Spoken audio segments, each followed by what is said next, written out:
Hi everybody and welcome to this documentary on Timeline. My name's Dan Snow and I want to tell you about History Hit TV. It's like the Netflix for history. Hundreds of exclusive documentaries and interviews with the world's best historians. We've got an exclusive offer available to fans of Timeline. If you go to History Hit TV, you can either follow the information below this video or just Google History Hit TV and use the code TIMELINE. You get a special introductory offer. Go and check it out. In the meantime, enjoy this video. 10,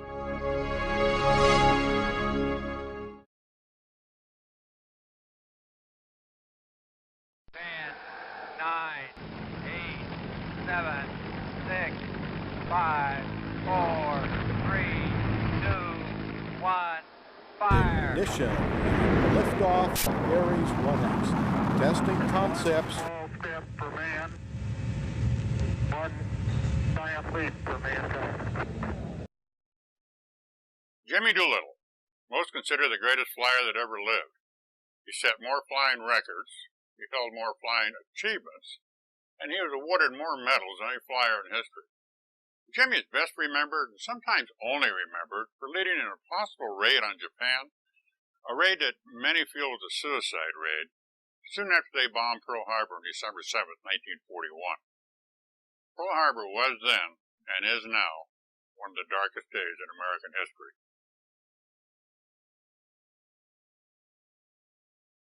The attack was led by Admiral Isoroku Yamamoto, who was able to move his aircraft carriers a scant 256 miles off the coast of Hawaii, while the United States military slumbered in blissful ignorance.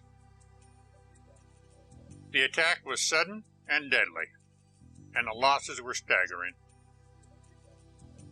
In 2 horrifying hours, 2,338 people were killed.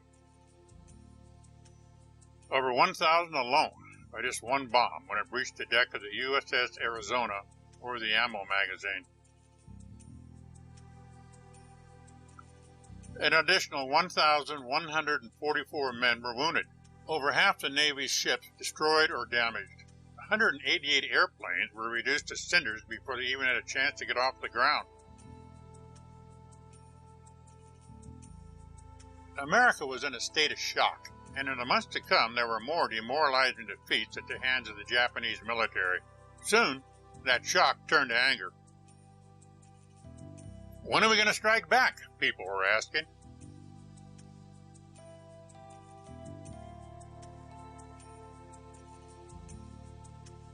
That question was answered on April 18, 1942, when Jimmy Doolittle led a daring raid against Japan.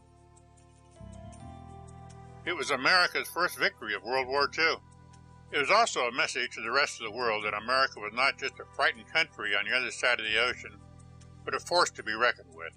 News of the raid electrified people. There was mayhem in the streets of America. Jimmy was already well known for his flying achievements. Never has anyone become a national hero of such magnitude. It was as if nothing the man did before or after mattered. Over the years, many films have been made on just that one event. Actors such as Robert Redford, Clark Gable, Spencer Tracy, Alec Baldwin have all portrayed Doolittle. But in reality, leading that raid on Tokyo was just another day in this man's incredible life. Welcome to Wings of a Warrior, the Jimmy Doolittle story.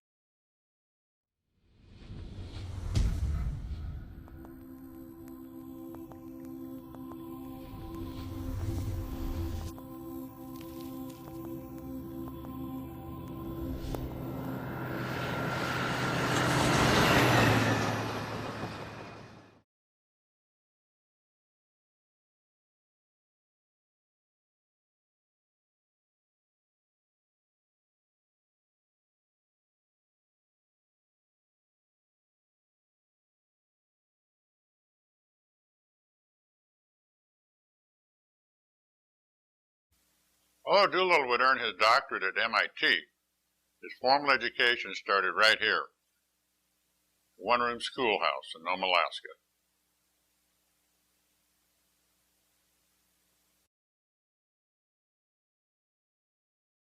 James Harold Doolittle was born in Alameda, California on December 14, 1898. Jimmy's father, Frank, a carpenter by trade, had tried many ways to make his fortune, and the lure of the Alaskan gold rush was just too much to resist. So, at the tender age of 3, Jimmy and family moved to Nome, Alaska. At the turn of the century, Nome, Alaska was one of the toughest towns in the world. There was no organized law, and it had as many saloons and whorehouses as it did stores. Hardly the place a mother would choose to raise her son. The locals resented newcomers flocking to their town in search of gold, and life was hard for the Doolittle family. Even at the age of 5, Jimmy found himself in daily fights just to get to and from school. He developed a reputation of a scrapper that wouldn't back down. When Jim was 7, his father gave him a single-shot .22 rifle. One day he spotted a duck sitting in a mud puddle at the end of town. Jimmy, having seen a local Native Alaskans hunt, he crawled up to the puddle on his belly and shot the duck. The rest of the day, the great Alaskan hunter paraded up and down the streets of Nome, .22 rifle in one hand and the duck in the other. Jimmy was settling into the primitive frontier life, and his mother wasn't happy about it. Jimmy remembers the day he made the shocking discovery there was more to life than the muddy streets of Nome, Alaska, surrounded by nothing but sea, snow, and ice. His father took him on a long trek to Seattle to buy supplies. He was overwhelmed with the tall buildings, automobiles, trolleys, stores. He was even surprised to find that people actually painted their houses. The difference between lawless, crude Nome and the progressive Seattle left a lasting impression on the young Doolittle. He saw it as a future, and he wanted to be a part of it. While Jimmy was in Nome, Alaska, 2 brothers named Orville and Wilbur were unknowingly setting the stage for his future when they flew a strange-looking aircraft off the white sands of Kitty Hawk, North Carolina. After 8 years of brutal Alaskan hardship, Rosa Doolittle moved back to Los Angeles, California to give her son a proper education. Jim's father accompanied them, but soon returned to Alaska. The years growing up in Los Angeles would not only define who Doolittle was, but what he was to become. Luckily for the world, he wasn't cut out to be a farmer. He would also meet the 2 loves of his life, a girl named Josephine Daniels and flying, and he would marry both of them. While attending Manual Arts High School, Jim met Josephine Daniels, or Jo as she was called. She was from a Southern family on a social level considered somewhat higher than the Doolittles. Jim was attracted to her even though he considered her a little snobbish at times. And she regarded him as an aimless roughneck that spent most of his time fighting or crashing his motorcycle. Jo got straight A's and was preparing for a career in library work. And Doolittle, well, he was rarely seen carrying a book and appeared to have no idea what he was preparing for. So, of course, they fell in love. It was not exactly a whirlwind courtship. It would take Jo 7 years to say yes to marrying Jim. Jimmy's love affair with flying started with seeing an air show and a dog-eared copy of Popular Mechanics. From it, he built a full-scale glider. The article simply stated how to build a glider. It was actually a hang glider with the pilot's feet being the landing gear, and it was huge, with an 18-foot wingspan. Building it was easy for the mechanically minded Doolittle. Getting it to fly was another story. According to the directions, all that was needed was a high spot to jump off of and a low spot to land, and one would glide like a bird. Not quite that easy. The first attempt ended with a badly bruised body and a busted-up glider. After repairs were made, Jimmy tried another method to gain more speed, being towed by a truck.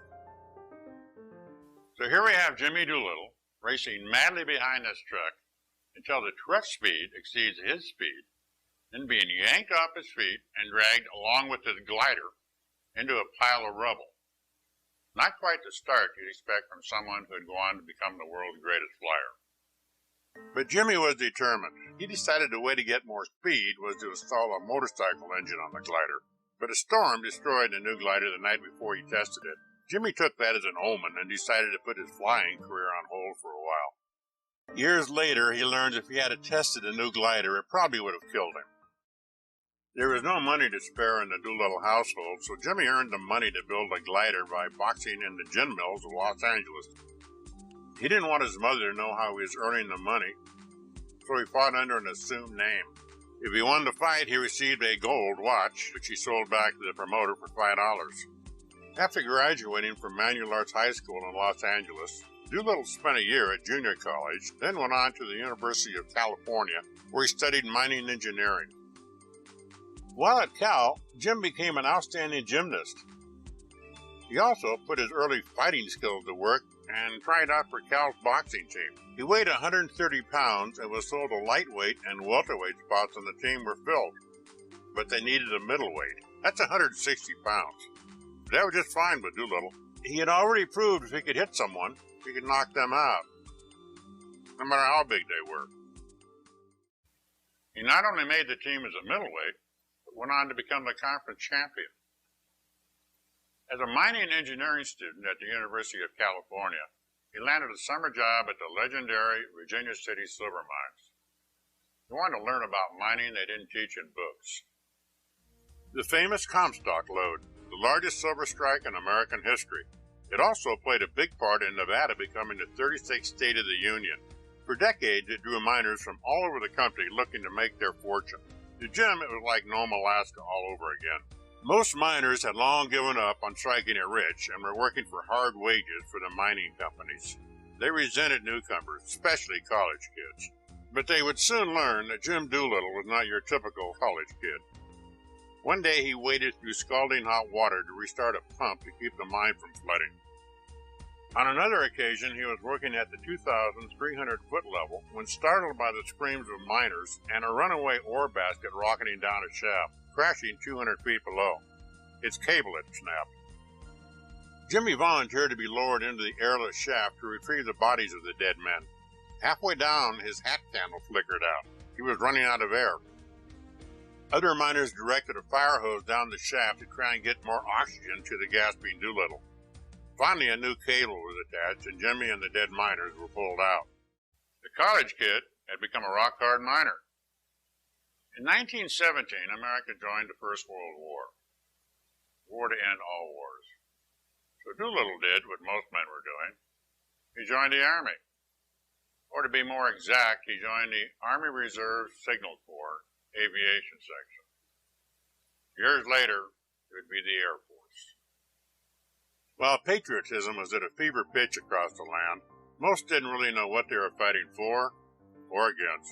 Jimmy's reasoning was a little more realistic. He wanted to impress Joe Daniels' parents, who thought she could do a lot better than a kid from the wrong side of the track that came visiting on a motorcycle.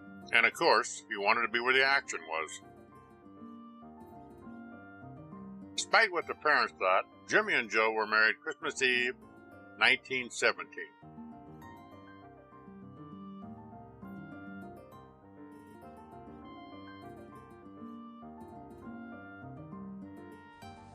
Two days later, he was called to active duty at Rockwell Field, San Diego, California.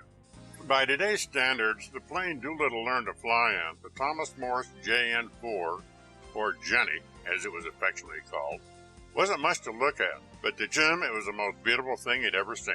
Soon the world would learn that when James Harold Doolittle climbed into an airplane, anything could and did happen. It was no different on his very first flight. As Jim waited in his Jenny trainer to take off, two planes collided in midair and crashed on the runway directly in front of him. Jim and his instructor helped pull the dead and injured from the wreckage.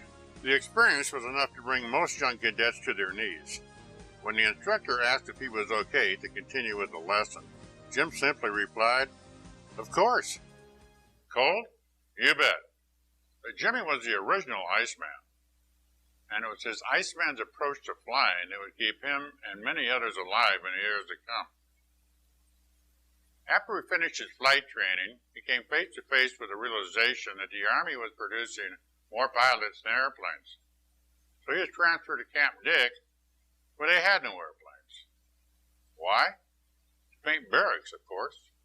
After honing his skills as a house painter, trash collector, and maintenance man, Doolittle was sent to Wright Field, Ohio, to study engine repair. He was getting closer. then on the Gerstner Field in Lake Charles, Louisiana. Now, Gerstner was known for its heat, mosquitoes, poor sanitation, and bumpy airstrip. But to Jim, it was heaven. It had airplanes. Not the Jennies he had learned to fly in, but the newer, sleeker Thomas Morse F-4C Scout. They were 30% faster than the Jenny and about 500% more dangerous.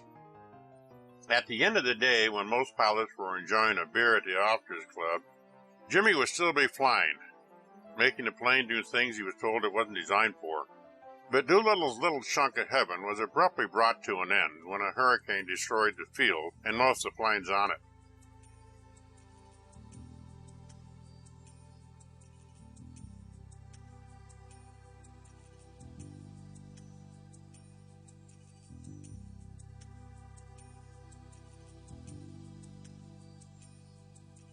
It also killed several pilots.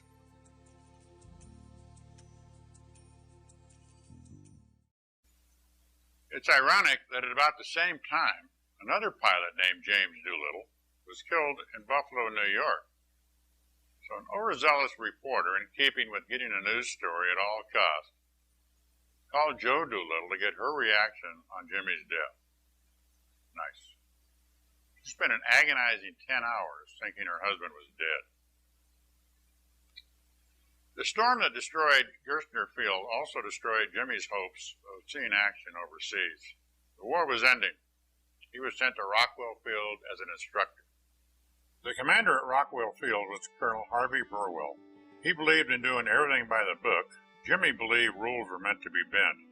So of course the two formed an instant dislike for each other, kept alive by Jim constantly requesting to be transferred, and Burwell constantly denying the request.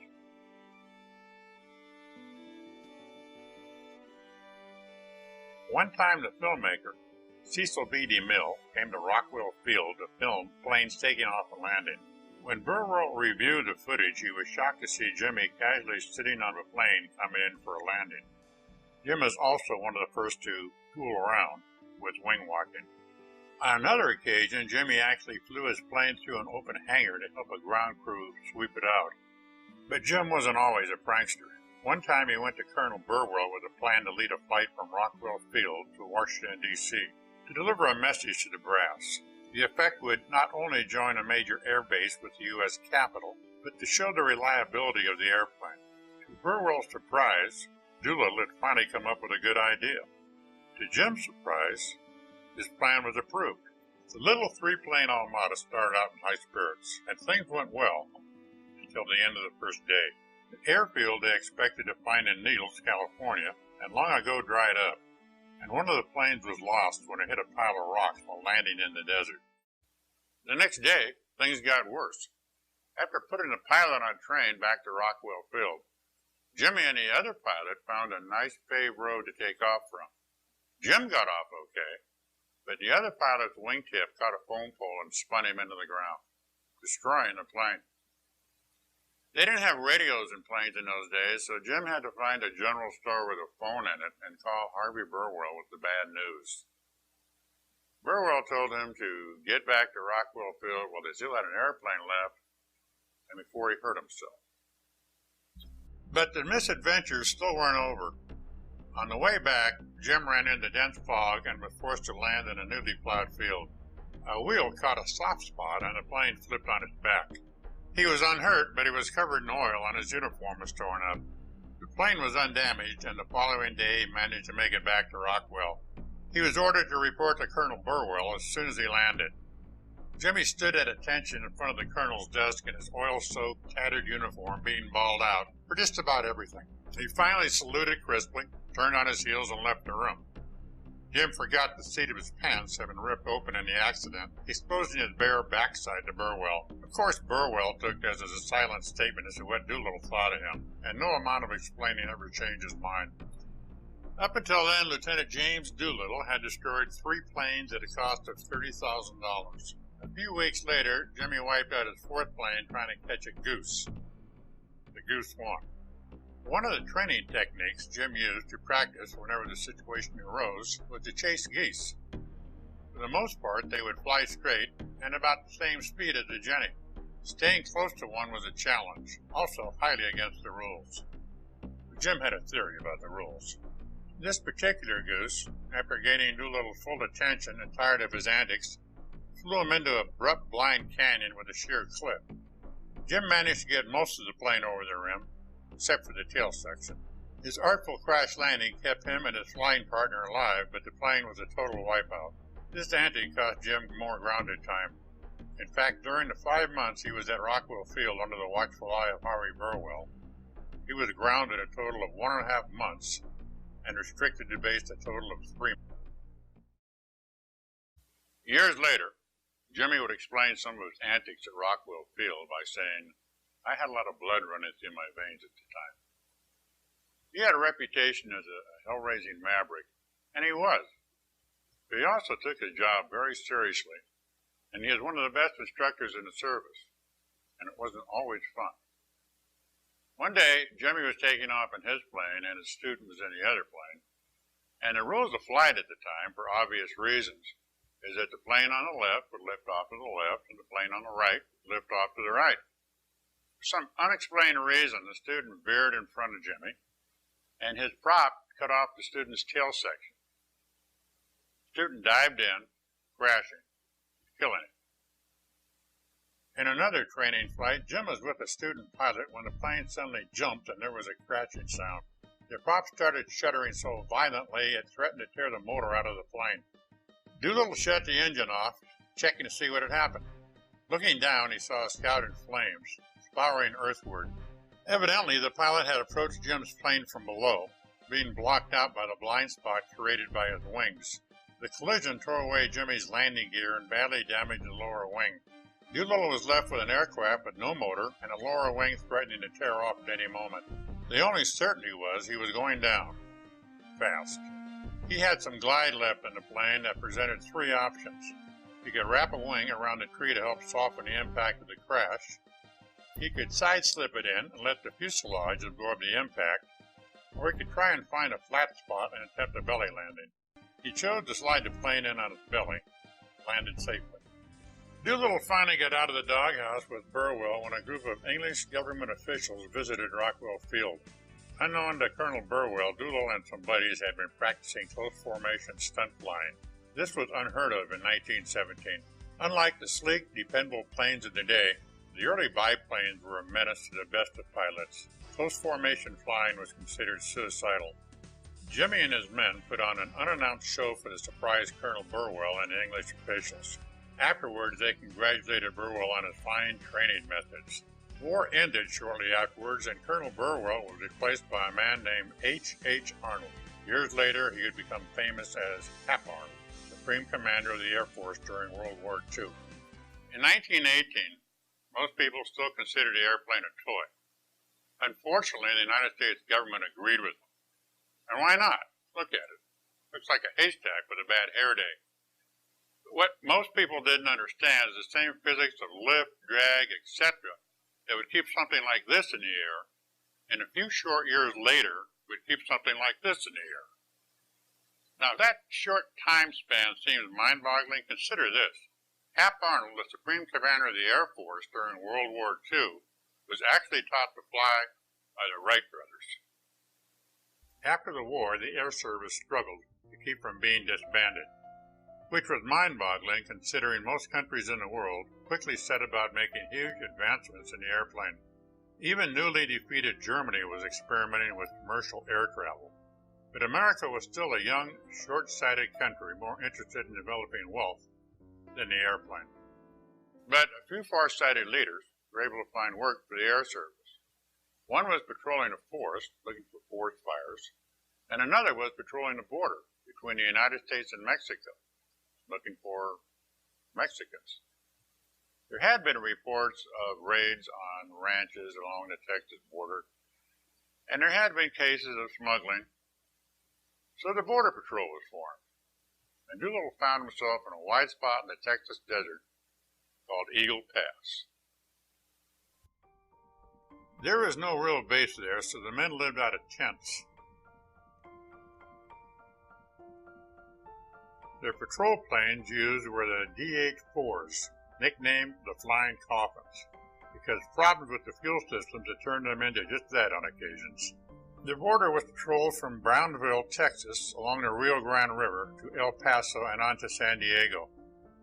Because of tensions between the United States and Mexico at the time, they were instructed to never fire their guns, even when fired upon by bandits.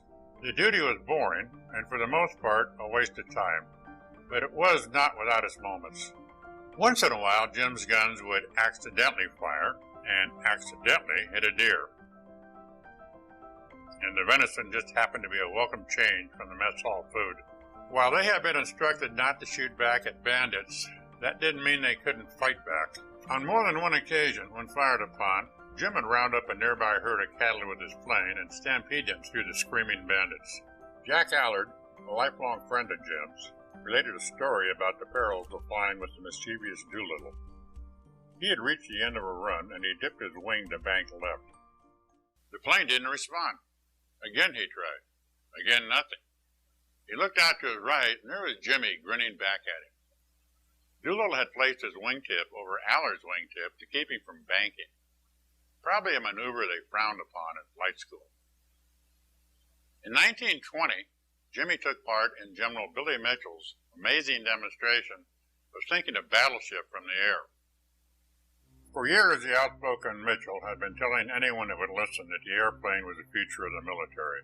He amazingly predicted the Japanese would attack Pearl Harbor and that air power, not naval power, would be the deciding factor in all battles and wars.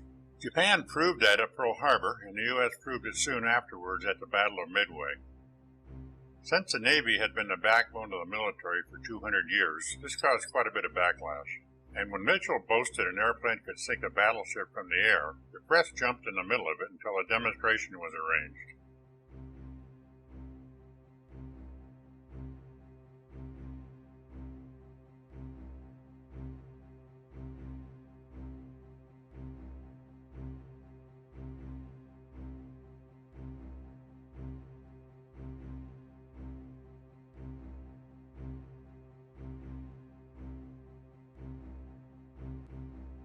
Even after Billy Mitchell prevailed, sending an unsinkable German battleship to the bottom with 6 2,000-pound bombs, Congress was not allocated a future to the Air Force.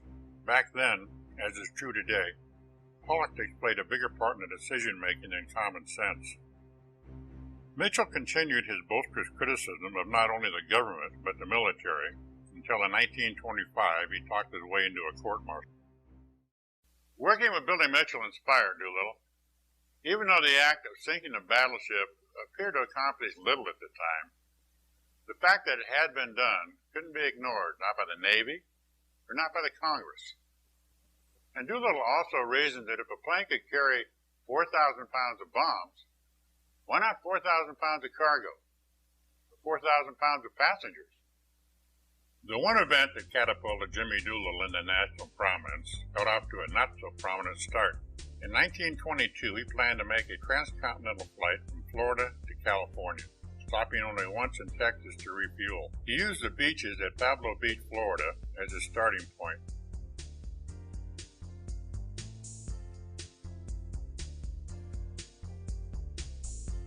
As he raced his de Havilland 4 down the beach, a wheel caught a soft spot in the sand, catapulting the plane into the water. Jim was unhurt, but the impact of the crash pulled his flying helmet down over his eyes. This, and the fact that he was strapped in, upside down and underwater, was cause for concern. Jim unbuckled and was thrashing about to escape when he discovered he was only knee-deep in water. The crowd laughed, applauding Doolittle's heroic effort. A month later, after getting the plane back in flying condition, Jim was back on the sands of Pablo Beach. This time, a row of lanterns were set up to help me find the runway of hard-packed sand. Jimmy lifted off without incident, and 22 hours and 19 minutes later, he set down in San Diego, California, becoming the first person in history to cross the continent in less than a day. That same year, Jimmy set the undesirable record of the world's shortest parachute jump. Airplane manufacturers consider Doolittle the ultimate test of their product. If it could withstand him, it could withstand anything. On a test flight over McCookfield, Ohio, the plane broke up under him. And while his horrified wife and young son looked on, The chute opened a beat before he hit the ground. In 1923, the military knew they had more than just an airplane fly in their midst and sent Doolittle to MIT to study aeronautical engineering. At the time, there was a giant gap in communication between aeronautical scientists and pilots. The pilots didn't put much faith in flying an airplane with a slide rule and an algebra book. And the scientists? Well, they thought most flyers were just flat crazy anyway for wanting to fly around in cracker boxes. Doolittle received not only his master's degree, but went on to earn his doctorate as well. During a break in his studies, Doolittle delivered a plane to the Boston airport. It was night when he made his seaward approach, his wheels almost touching the whitecaps. There were no lights or communications at the Boston airport in 1924, so Jim wanted to set down as soon as he cleared the seawall. Night landings at Boston were rare, so the men working on the field that day thought nothing of leaving a 3-foot pile of cinders at the end of the runway. Besides, they reasoned that nobody could land that close to the seawall anyway.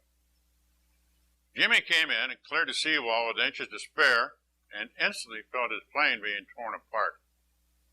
He bounced across the runway, came to a halt, he climbed out unhurt, and in typical Doolittle fashion, instead of cursing the men for leaving the cinders there, he silently blessed them for not leaving the grater too. To attract attention to the upcoming Schneider Cup race, Jimmy flew his Curtiss R3C Racer among the skyscrapers of New York at near street-level altitude. That wouldn't go over too well today. In fact, it didn't go over too well then. The next day, he set a new record of 232 miles per hour in winning the race. If that speed record of 232 miles per hour seems a little timid, it was the overall average speed, which included slowing down to make 180-degree turns around pylons. Also, consider this. The top speed the plane Doolittle learned to fly in, only 6 years earlier, was a whopping 70 miles an hour, wide open. Jimmy pulled out his old MIT slide rule to help win that race. He adjusted the pitch of the plane's propeller to increase engine speed, and he designed a different angle to approach the pylons to get around them quicker. The Schneider Cup race was flown in seaplanes. Jimmy flew for the Army. The Navy wasn't overly thrilled he had beaten their pilots. To further rub salt in the Navy's wounds, when Jim returned to McCook Field, he was given a parade through downtown Dayton, Ohio. He was issued a Navy uniform and his car was decorated to look like a ship. The sign on the side of the car read, Admiral Jimmy Doolittle. For some reason, the Navy didn't think that was very funny. 6 months later, he would be awarded the coveted Mackey Trophy as the outstanding flyer in the world. Jim would be the first person in the world to win the Triple Crown of racing, the Schneider, the Bendix, and the Thompson.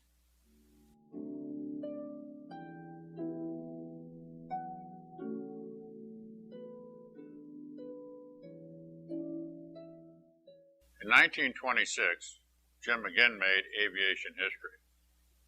On a test flight over Wright Field, Ohio, he was testing a new addition to the rudder called a trim tab. He was putting the plane through a series of stiff maneuvers when he heard a loud crack. The cable to the rudder had snapped. Now this would be like driving your car at 100 miles an hour and having a steering wheel come off in your hands. The procedure of the day was to quickly part company with your aircraft. Jimmy had a theory about landing a rudderless plane, and it was now or never. So from 5,000 feet, he literally stalled or floated the plane to the ground. And just before it crashed, he gave it full power and landed safely.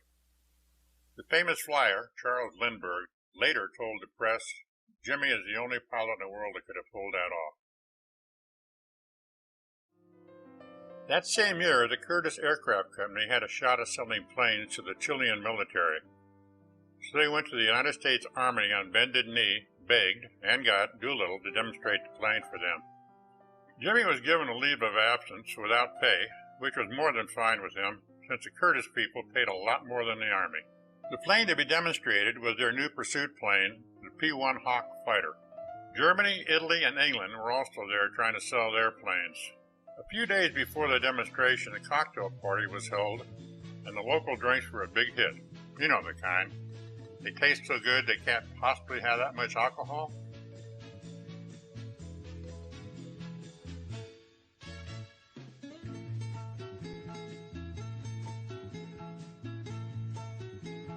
party talk finally got around to the great American actor Douglas Fairbanks and his daring, swashbuckling antics in movies. Jim ended up on a second-story ledge outside a window imitating some of the moves of the famous actor. Not a problem for an ex-college gymnast. Until the ledge gave way. Jimmy broke both ankles in the fall, and to make matters worse, they cast him wrong at the hospital. Now, Jimmy would be the first to admit that he'd had a share of screw-ups in his life, and this ranked right up there at the top. He'd let himself down. This demonstration meant a lot to the Curtis Wright people and to the United States government, and there was no way he was letting them down. The day of the demonstration, the huge crowd was shocked to see an ambulance roar up on the field and deliver Doolittle on crutches, both legs in cast. He was lifted into his plane where his casted feet were wired to the rudder pedals. Jimmy lifted the P-1 Hawk into the air and put on an incredible show, in the process breaking both casts. He felt agonizing pain each time he moved a rudder pedal. The next demonstration was by Ernest von Schoenbeck, one of Germany's greatest aces. He fought with the famed Richterfern Squadron during World War I. As Jimmy watched from his plane, he decided he wasn't quite done with his demonstration. He nodded to a delighted crewman, "I'm going back up." He joined the German at 4,000 feet, dipping his wings, and made a path to show his intent. For the next 10 minutes, they engaged in a mock dogfight where Doolittle literally flew circles around the famous ace. Finally, von Schoenbeck had had enough. He broke off and landed his plane. Jimmy followed him in, but just before touching down, he flipped the plane on its back and buzzed the field upside down. The crowd went wild and engulfed his plane when he landed. Doolittle appreciated the joy of the crowd, but feared they'd try and pull him out of his plane with his feet so wired to the rudders. Respectful von Schoenbeck conceded it was the greatest exhibition of flying ever displayed. Not bad for a kid that trashed his first glider. When Jim returned to the States from his window ledge antics, it cost him 6 months in Walter Reed Hospital. It gave him plenty of time to think about a flying feat that had never been accomplished, the outside loop. Now, in the conventional loop, the plane goes up and over, and the pilot is forced down into the seat. In the outside loop, it's just the opposite. The plane goes up, down, and around. And the medical consensus of the day is that blood vessels would burst and vital organs could be ripped loose from the body. Many flyers had attempted the outside loop. They'd all failed or died trying. Jimmy had studied the structural design of the Curtiss Hawk and was confident it would withstand the stress. He was almost as confident his body would. On a clear day, 10,000 feet over Wright Field, Ohio, Jimmy nosed the Hawk over into a vertical dive. At 285 miles per hour, he jammed the stick forward and once again flew into the history books, proving the experts wrong. When reporters asked why he tried such a suicidal feat, he answered slyly, "It was just a spur-of-the-moment thing." The military, while welcoming advancements in flight technology, was fully aware Jim Doolittle was not your average pilot. For fear there would be a host of other pilots killing themselves trying the outside loop, the military issued orders forbidding anyone from attempting it. Of all of Jimmy Doolittle's achievements and contributions to flying, he considered blind flying one of the most important. Most pilots of the day thought when flying in fog or bad weather they could feel, or just know, the direction and disposition of their flight. They were wrong. In many cases, dead wrong. And Doolittle proved it. Fog was understandably the #1 weather hazard to landing an airplane. Many solutions had been tried. Tail drags, weighted lines lowered from the plane, different types of sonar equipment, dispensing fog with heat, all had some but limited effects. What was needed was a precision land altimeter, distance from the aircraft to the ground, and a device that would give the correct attitude of the airplane. This meaning the landing gear and the tail skid had to be level with the ground. Coming in with a wing down would spell disaster. Working closely with the Guggenheimer Flight Laboratory and using his scientific background, Jim helped design the instruments needed to navigate in bad weather. On September 24, 1929, at Mitchell Field, New York, a hood was fastened over the cockpit of his Constellated NY-2 biplane, and he became the first person in history to take off, fly, and land using instruments only. Many of the instruments and concepts he designed are still in use today. Jimmy's achievements with blind flying were dearly threatened while working on the project. The promoters of the national air races had been after Doolittle for some time to make an appearance and thrill the crowd with some of his daredevil flying. Jimmy felt he had more important things to do at the time and was slow committing. Finally, the head of the Air Corps called and strongly suggested he make an appearance. The day before the show, Doolittle climbed into a P-1 Hawk fighter to get a little practice. He was putting the fighter through some stiff maneuvers when suddenly a wing snapped off. When a wing breaks off your plane, there's only one decision to make, and not a whole lot of time to think about it. Jim unbuckled, and as he spiraled through space, was ejected from the plane. Doolittle was picked up by a jeep and taken back to the field. He walked into the headquarters, his parachute wadded up under his arm, and a shocked friend asked, "What happened?" And Jimmy replied, "My plane broke up." And his friend said, "Did you get out okay?" One day, over the skies of Wichita, Kansas, Jimmy was experimenting with a new flying concept, retractable landing gear. They worked just fine until they landed. Then they malfunctioned. Once again, Doolittle walked away from a devastating crash. In 1932, on another record-setting flight from Canada to Mexico City, Jim climbed to 19,000 feet to get over the Andes Mountains. He suddenly became very drowsy. It worsened until he was on the verge of passing out. Twice he lost control and had to pull the plane out of steep dives. He started reciting well-known dates out loud. If he couldn't remember one, he would bail out. Not the ideal thing to do at 19,000 feet over the Andes. Might as well leave your parachute in the plane. Acting out of sheer instinct, he managed to land in Mexico City before passing out. The following day, he learned the cause of his near death. Jim always carried 2 cans of tetraethyl lead in case he had to refuel with unleaded gasoline. At 19,000 feet, the seam on one of the cans had split open, filling the cockpit with toxic fumes. By 1932, Jim had set or broken just about every flying record there was. He had even managed to tame the legendary GB Sportster, or the killer plane as it was most often called. The plane was named after the Granville brothers, who started out as auto mechanics, then got into airplane design. And they were good at it. Maybe too good. Jim told me that flying the GB was like balancing a pencil on your finger. One lapse of concentration and it was gone. The GB had killed many flyers that had suffered that lapse of concentration, including its designer. Some considered it the most dangerous plane ever built. Others thought it was just too advanced for most pilots to handle.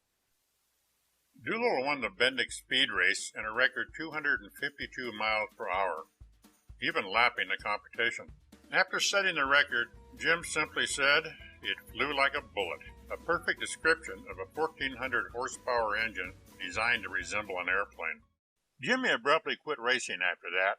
When asked why, he related stories of Rebecca going to the well once too often, or had never known a racing pilot die of old age. But it was more than that. Jim learned that when he was racing the GB, the media would train cameras on his wife and children to get their reaction if he crashed.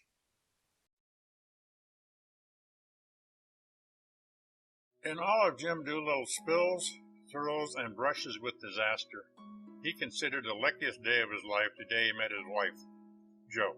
She brought stability and meaning into the life of a young, restless hellraiser. Doolittle had no doubt that without her support, he wouldn't have accomplished nearly what he did in life. She gave him 2 sons, Jim Jr., October 2nd, 1920, and John, June 29, 1922. Jo ran a flawless household, from managing the family budget to whipping up dinner for 3 or 4 unexpected guests Jim might bring home. Many times, when Jim was required to be away for extended periods of time, Jo stepped in as both mother and father without missing a beat. All this while being ready to move halfway across the country on a day's notice, which the Doolittles did on a regular basis. Jimmy was known for his sense of humor and always tried to keep life in perspective. But there were times he could lose that sense of humor in a big hurry, especially if he felt he had been wronged. Then it could be hell on wheels. Joe was always there to give advice if asked, or help calm jangled nerves.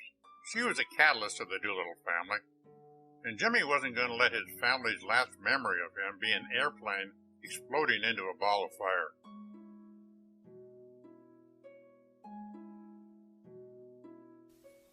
Jim had been in the public eye for a long time, but he'd never experienced anything that disgusting. He was irate. Doolittle wasn't one for bragging about his accomplishments or heroic deeds, but he did get a chuckle talking about some of his lesser accomplishments. One of those was in the Dutch East Indies in 1933. While Doolittle was demonstrating planes with the Curtiss Wright people, the commander of the Dutch Air Force asked him to put one of their own planes through its paces, hoping to learn something from the great flyer. Jim agreed. He put the plane into a dive, and at 1,000 feet began to pull out, not knowing the heavy Dutch plane needed at least 1,000 feet to pull out of a dive. Jim instantly knew he was in trouble. At the bottom of the dive, the plane's wheels actually hit the ground before arching upward. The Dutch general complimented Jim's wife on her husband's remarkable show of skill. But Joe knew different. All she could do is smile politely through clenched teeth. Just another day at the office for Jim. In the 1930s, the world was in a Great Depression, and each country was handling it in a different way. In America, people were put to work building dams, bridges, and roads.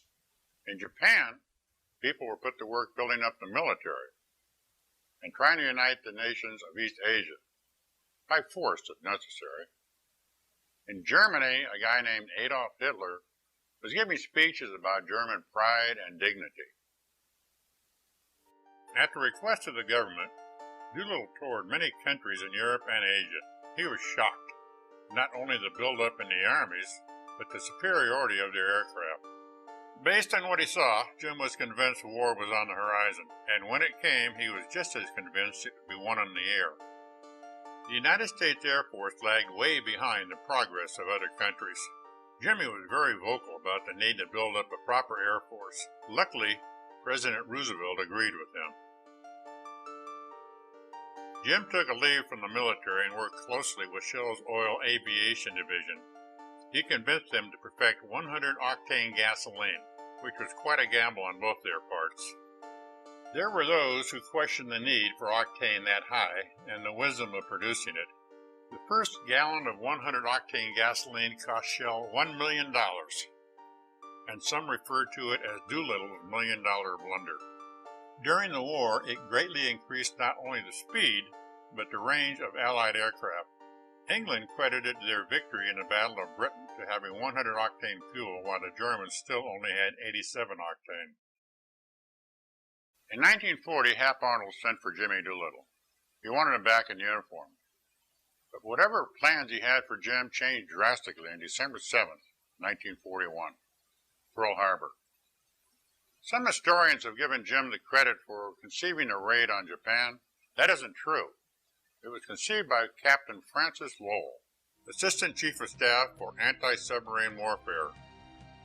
While flying out of Norfolk, Virginia, he saw the shadow of his plane pass over the outline of an aircraft carrier painted on the field below, used for training purposes. Hap Arnold put Doolittle in charge of the project because he considered him the only man on the planet that could figure out how to get a loaded bomber off the deck of an aircraft carrier. Normally, the B-25 required 2,000 feet to get airborne. Jim was given 500 feet to work with.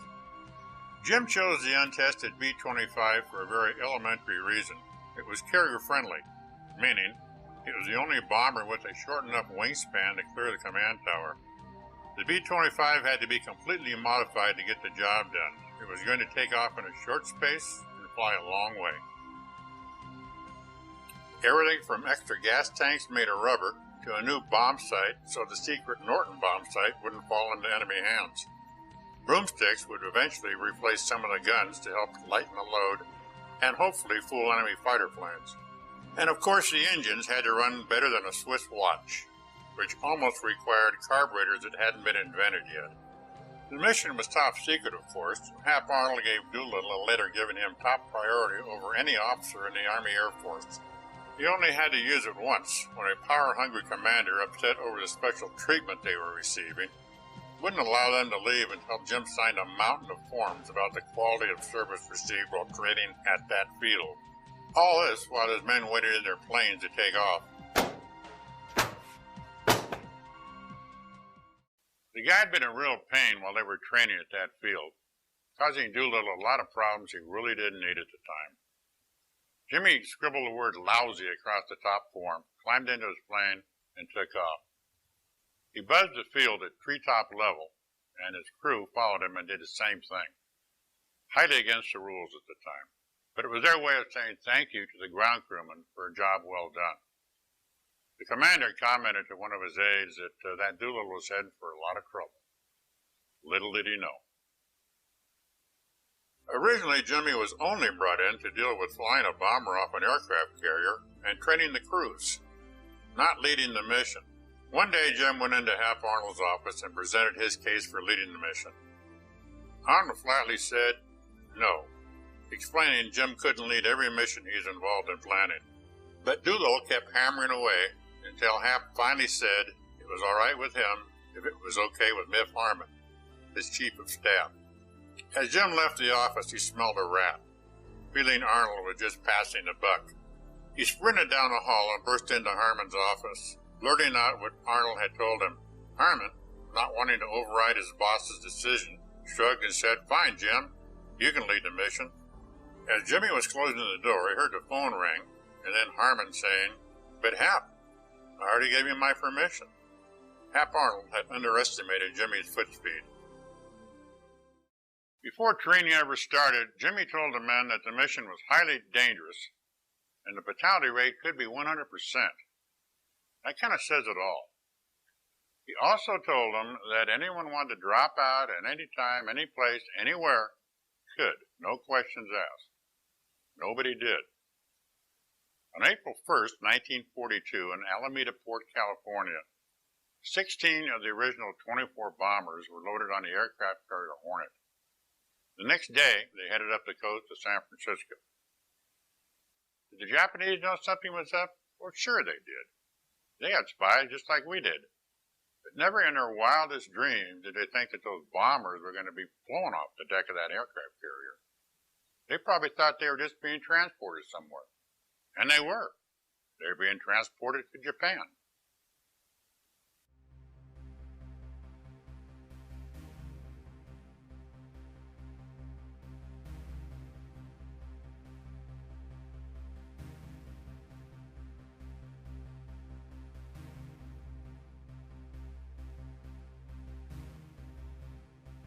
The original plan was to get the raiders within 400 miles of Japan before launching, bomb key military targets, then fly safely to prearranged locations in China. That didn't work. The Japanese, taking precautions against an attack, had moved their picket line of patrol boats 900 miles off the coast, way out of range of carrier-based fighter planes. At 6:30 a.m. Saturday, April 18, 1942, the general alarm sounded on the Hornet. They had been spotted by a patrol boat 823 miles off the coast of Japan.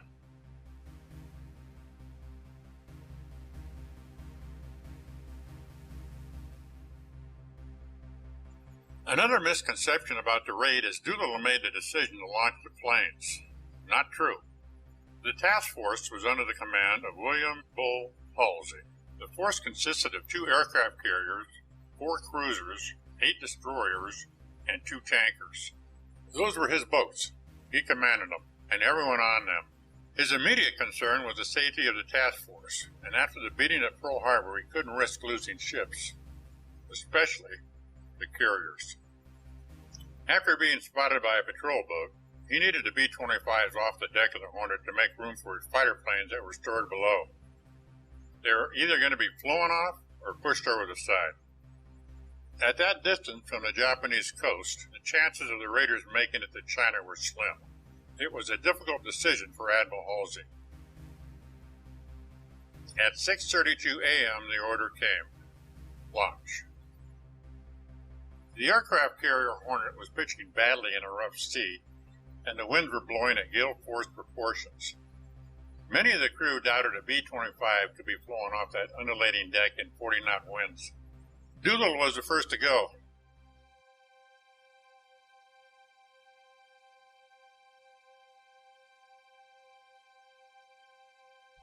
When his plane roared down the runway and lifted into the air, the cheers could be heard above the storm.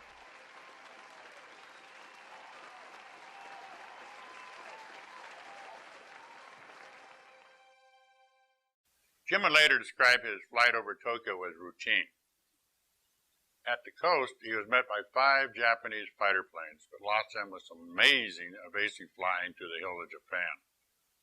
Over the target, just as he was reassuring the crew that the flak was missing him a mile, a burst rocked the plane, causing Flight Chief Sergeant Paul Leonard to comment, "Major, that was no mile." Obviously, Jim's concept of routine was different than others.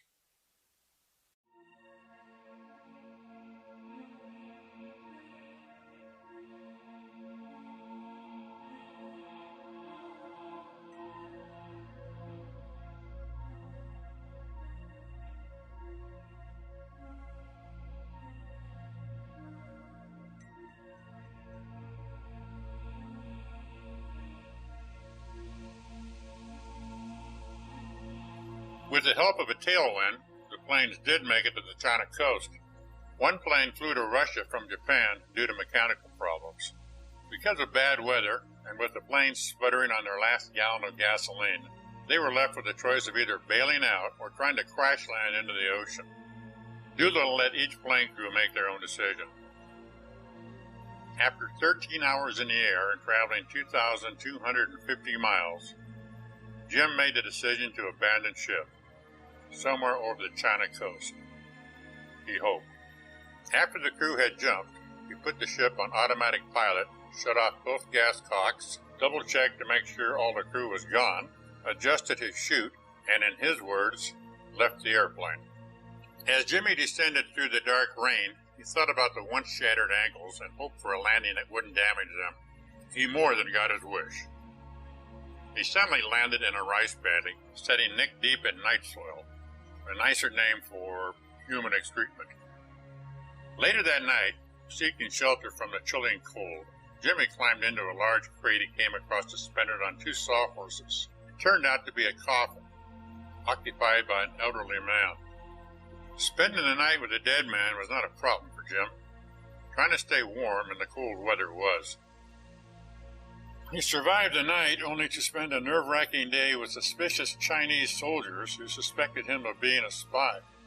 Only after retrieving his parachute a farmer had snatched from the rice paddy did the soldiers believe him.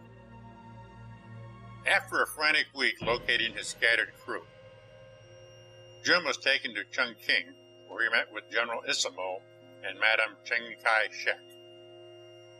Most of the crew survived. 11 raiders were killed or captured, 3 executed by the Japanese.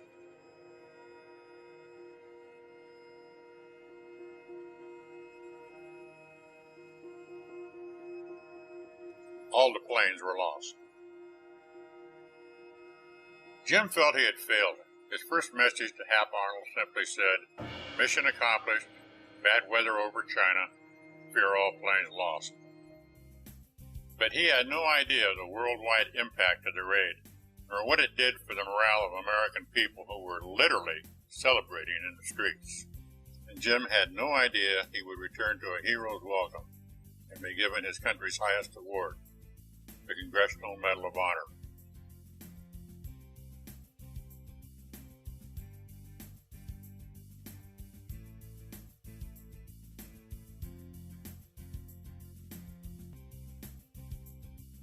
One day, soon after his return, Jimmy went into a drugstore to buy a tube of toothpaste, but he couldn't get it because he didn't have an empty in return, a medal-saving measure of the day.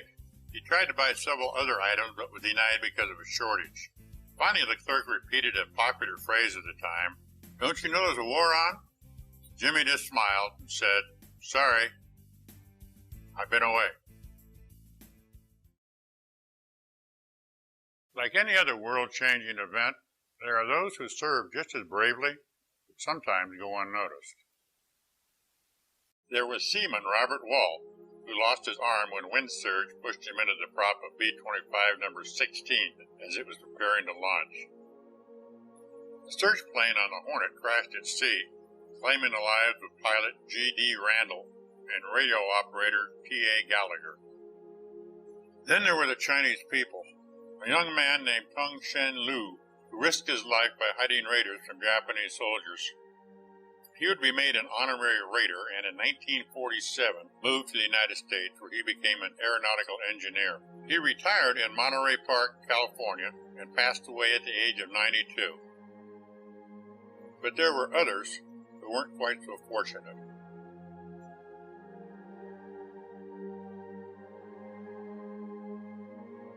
In retaliation for helping the raiders over a 3-month period, the Japanese military systematically slaughtered 250,000 men, women, and children. That's 250,000 people.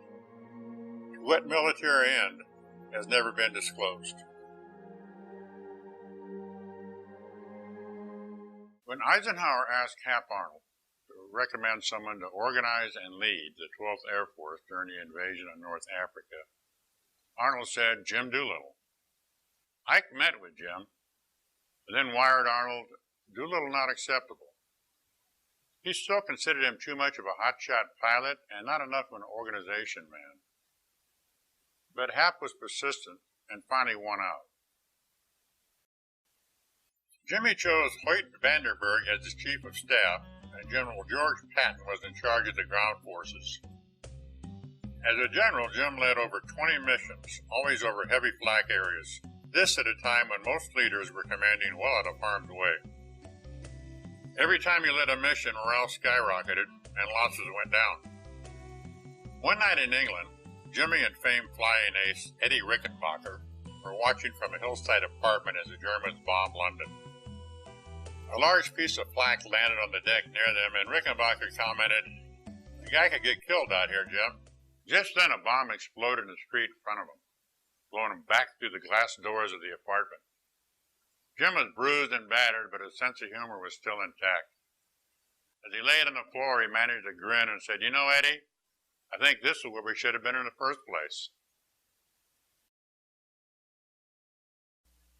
Jimmy had lost many friends during the war, and he had hardened himself to deal with it. But the loss of one particular man devastated him. Paul Leonard. Sergeant Paul Leonard, his flight chief sent the Tokyo raid. When Doolittle was sure he had failed after the raid, Leonard tried to cheer him up by saying that when he got back to the States, they would not only make him a general, but give him the Medal of Honor. He also told Jim that no matter where he went, he always wanted to be his flight chief. They developed a special bond and became close friends. Jimmy and his chief of personnel, Jack Allard, flew to an airfield to meet with his commander. Just after landing, the field came under attack, and Doolittle and Allard had to make a mad dash through an exploding ammo dump. Their jeep pockmarked with shrapnel. Jim returned to his plane to find it half covered in dirt and debris. Nearby, a group of men were standing around a large bomb crater. Jim picked up the remains of a hand with a watch still on the wrist. The description on the watch read, "To Paul, with love." Paul Leonard had stayed in the plane long enough to shoot down a German fighter plane, then took cover in a nearby ditch. The Germans tried to bomb Doolittle's plane but missed, hitting the ditch. Jimmy turned on his heels and climbed into the dirt-covered plane with Jack Allard close behind.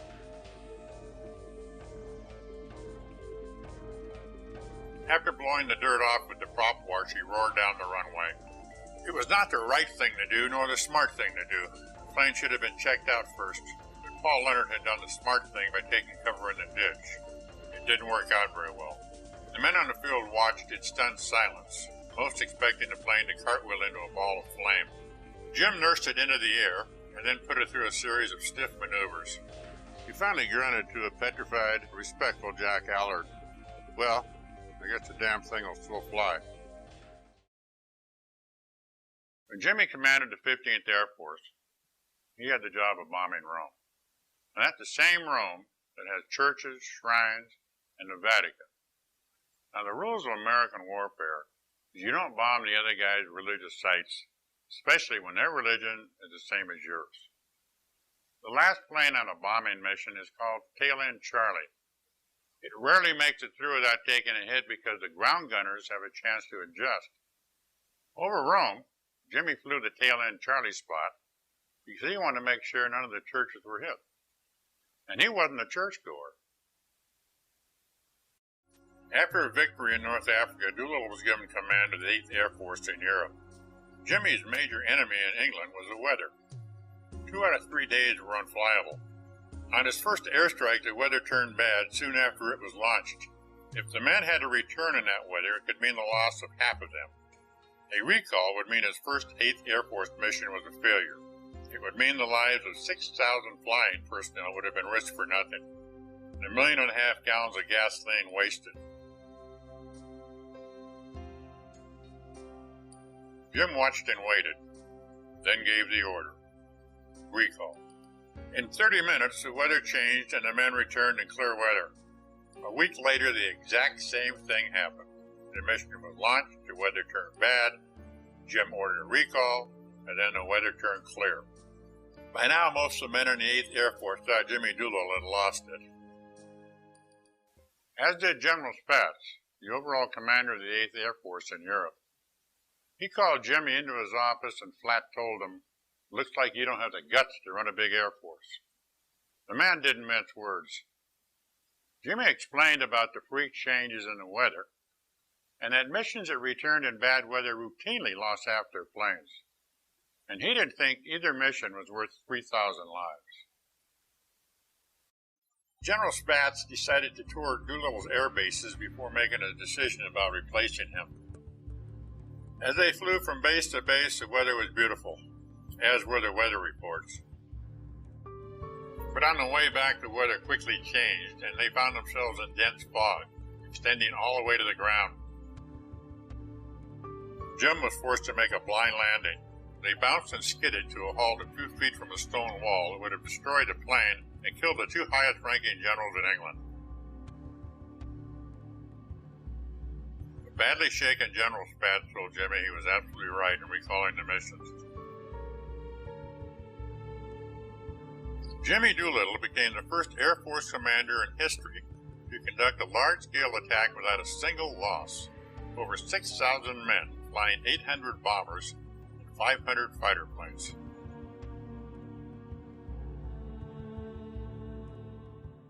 Running a big Air Force is not always about launching missions and winning battles. One day, 2 women came to Doolittle's office, a mother and her daughter, and said they had befriended one of his airmen, even loaning him their bicycle to make it easier for him to visit. And now he'd been transferred back to the States, and they were both pregnant. Jimmy assured them this was a very serious matter, and he'd have the airman brought back to deal with it. And the women said, "Oh no, we don't want to get him in trouble. We just want our bicycle back."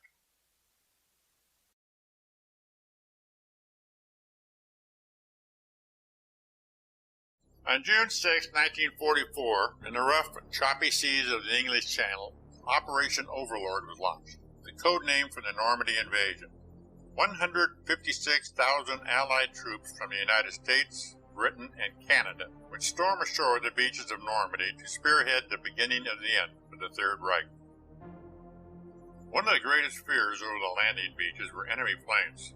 There was nowhere to run and nowhere to hide. But the 8th Air Force had so thoroughly bombed gas dumps, ammo dumps, and airfields, the Germans couldn't get one plane in the air. When the invasion was launched, the reports were slow coming in, and mostly inaccurate. So Jimmy Doolittle climbed into a P-38 Lightning, and with a wingman, headed for the landing beaches to see for himself. Over the beaches, he spotted a hole in the clouds and zipped through it. His wingman missed it.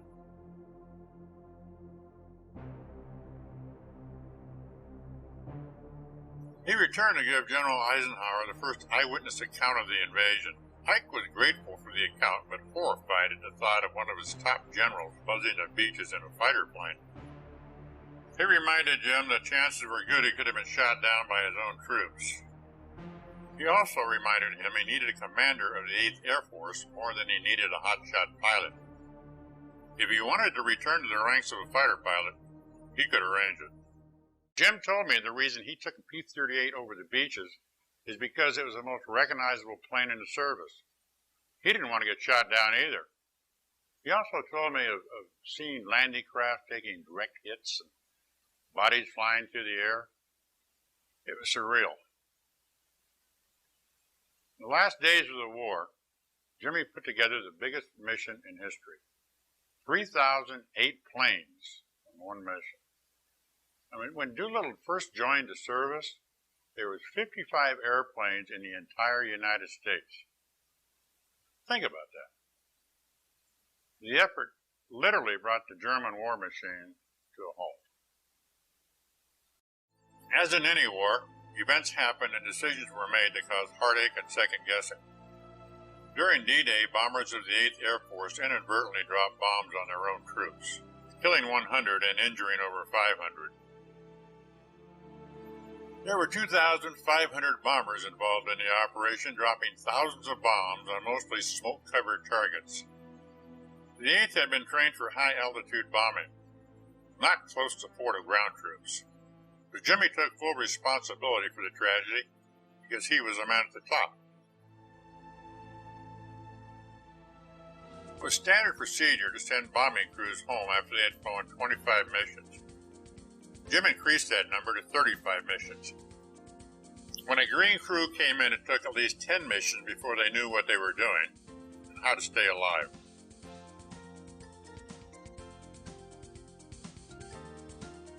Many mishaps occurred during the first few missions. After that, they were much more seasoned. Jim felt it was counterproductive to replace a crew at the peak of their effectiveness.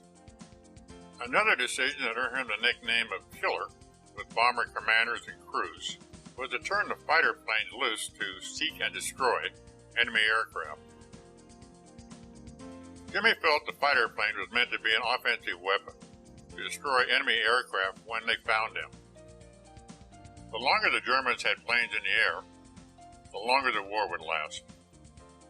The primary function of the fighter planes had been to escort bombers to and from the targets. Bomber crews referred to fighters as their little buddies and relied heavily on them. Up until then, the bomber's strategy over the target was to drop their bombs and then get the hell out, head for home as fast as they could. Stragglers that couldn't keep up due to damage or mechanical problems were easy targets for German fighter planes. But bombers were taught to fly tighter formations to protect not only themselves, but others. Also, the efficiency of the bomber gunners, as were their weapons, were improving.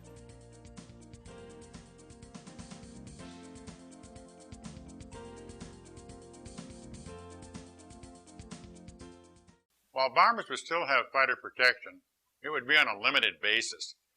It was sort of a lesser of two evils type decision. Did it cost the lives of more bombing crews? Yes. But the real question is, did it save more lives than it cost? Military historians, both German and American, estimate that Doolittle's handling of the 8th Air Force shortened the war by as much as a year.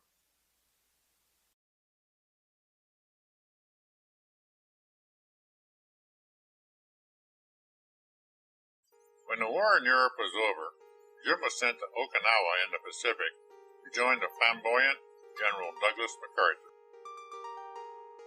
MacArthur was well known for his outspoken opinions and his enormous ego.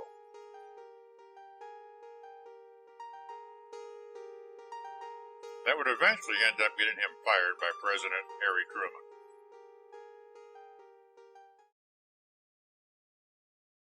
Jim is still carrying the label of a hotshot pilot, and he is determined to keep a low profile. Let MacArthur have the glory. All Doolittle wanted was the war to be over. Upon his arrival, he was puzzled at MacArthur's cold reception, until an aide showed him a newspaper clipping from the London Times.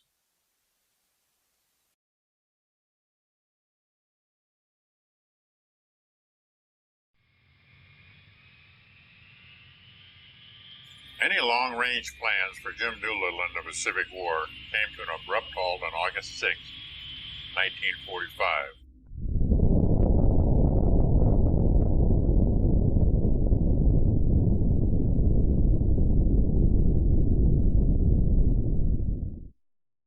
Days later, a second bomb was dropped on Nagasaki. An exclamation point, I guess. And what had started nearly 4 years earlier with hundreds of bombs, bullets, and airplanes ended with just one bomb, equaling 20,000 tons of TNT. After the war, Jimmy became a vice president at Shell Oil and later became a director. His scientific background was invaluable in the advancement of space-age fuels. In 1951, Jim was appointed Special Assistant to the Chief of Air Force as a civilian in scientific matters that helped bridge aerospace and ballistic missiles development. In 1954, then President Eisenhower asked Doolittle to do a study on the Central Intelligence Agency, which would become known as the Doolittle Report. The CIA had been formed a few years earlier in 1947 as primarily an information-gathering agency. But as the threat of communism grew around the world, so did the duties of the CIA. Jim felt the game plan needed changing to combat the threat of communism. The act of fair play must be re-examined. America was in a different kind of war now and must adjust to a different kind of warfare. The report was very controversial in respect it voiced opinions not normally associated with a democratic society. The days of glorifying war were coming to an end. Jim retired from the service in 1959, but remained actively involved, becoming chairman of the board of Space Technology Laboratories. He also remained a special advisor to the Air Force. Jim's two sons, Jim Jr. and John, followed in Dad's footsteps and became flyers. Jim Jr. served in the Pacific in a medium bomber squadron, and also as a bomber pilot with the 9th Air Force, where he was awarded the Distinguished Flying Cross. He also served in Korea as a fighter pilot, and later as a test pilot at Edwards Air Force Base. John Doolittle attended West Point. He was also a veteran of the Korean War and a bomber pilot in Vietnam. In 1958, tragedy struck the Doolittle family, the kind that leaves a parent asking unanswered questions for the rest of their life. Jim Jr. committed suicide. There was no note and never an explanation.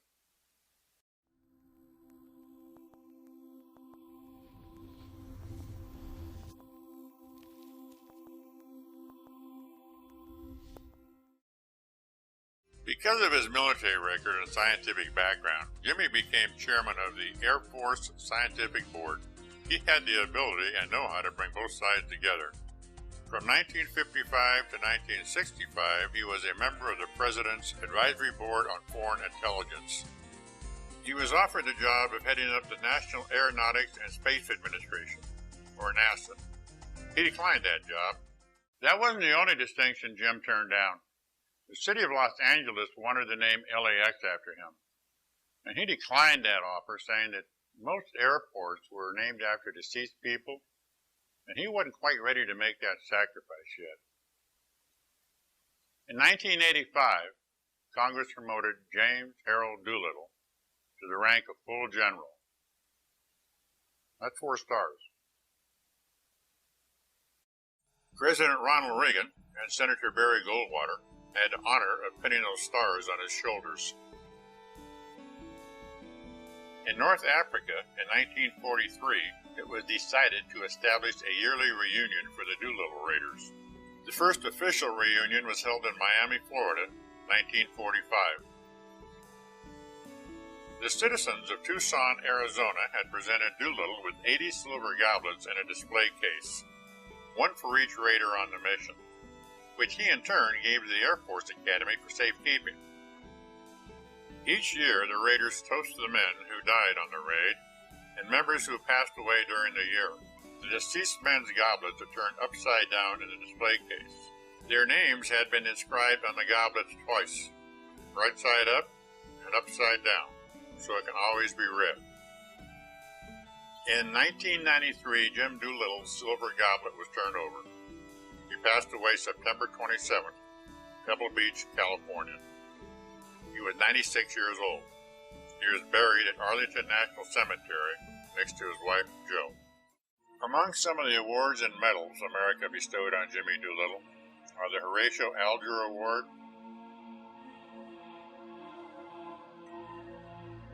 the Medal of Freedom,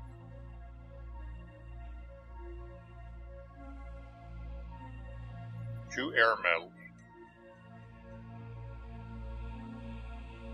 two Distinguished Service Medals, three Distinguished Flying Crosses, Bronze Star,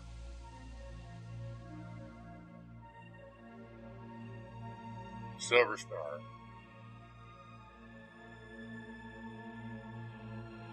and the Medal of Honor.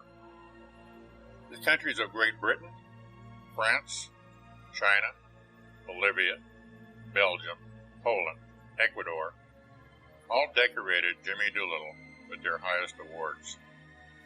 One of Jim's philosophies is that after all the speeches, words of wisdom, and advice is given, you lead by example, not words. He is the only person in the history of the United States to win both its highest military honor, the Medal of Honor, and its highest civilian honor, the Medal of Freedom. Now that's leading by example.